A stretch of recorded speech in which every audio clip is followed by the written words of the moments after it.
eden od načinov življenja je, ne. Je pa naporen, ne. Slej, ko prej plačaš, ne. Jaz sem mislil, da ne, samo plačaš, ne. Ja, daj povej mi, Franjo, kako se človek odloči, v katerem trenutku, če se spomniš v mladosti, da se odloči za umetnost in za ta način življenja?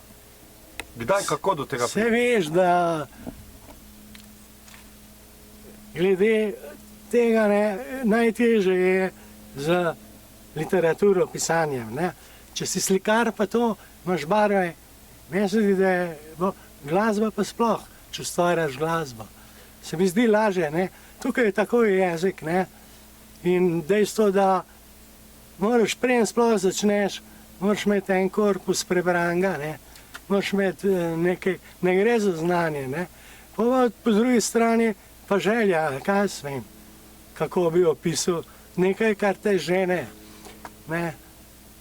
Pa še to ni rečeno, da potem narediš tekst, ki je saj berljiv, ne.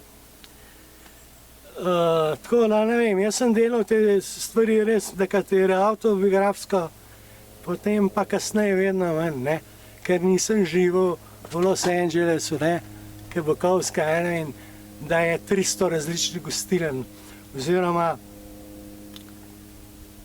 kasneje sem potem pisal nekaj o Istri, delal sem skozi, ne, aj za radio, aj za revije, aj za to, ne. Rezultat je bil pa toliko denarja, plače kot ena snažilka brez ene noge. Toliko sem imel, ne. Praktično pa isto živiš kot drugi, imaš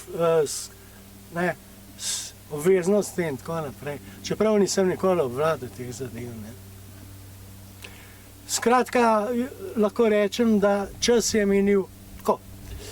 In ostalo je pač te knjige grem pogledat, včasih 3-krat zvečer, če niso izginile kam.